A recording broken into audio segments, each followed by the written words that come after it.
네, 이재명, 윤석열 두 대선 후보가 오늘은 나란히 농심 잡기에 나섰습니다. 이런 가운데 민주당은 최근 주춤한 이 후보의 지지율 반등을 위한 쇄신한 카드를 꺼냈는데요. 윤선영 기자와 자세히 알아봅니다. 먼저 두 후보 모두 오늘 농어민을 위한 공약 카드를 꺼냈죠. 네. 이재명 후보부터 한번 볼까요? 네, 이재명 후보의 트레이드마크인 기본소득을 농어민들에게도 주겠다고 한 건데요. 한 명당 연 100만 원까지 지급하겠다고 약속했습니다. 네. 또 재생에너지로 주민소득을 늘려주는 돈 버는 에너지 마을을 조성한다고 했는데요. 들어보시죠.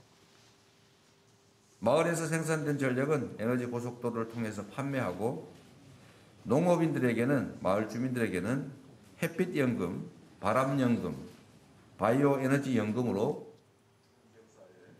네, 이 후보는 그런가 하면 윤 후보 장모의 농지법 위반 의혹을 겨냥한 듯 무분별한 농지 전용을 막고 농지 실태도 전수조사해서 투기를 감시하겠다고 했습니다.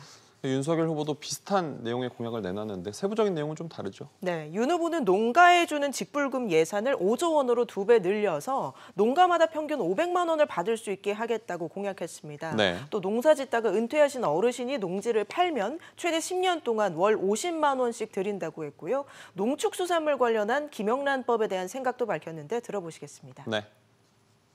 미풍양속으로 이렇게 주고받는 선물에 대해서 대통령령으로 규율할 수 있는 거로 알고 있는데 그거는 좀 상향 조정을 좀 해야 된다고 보고 있습니다.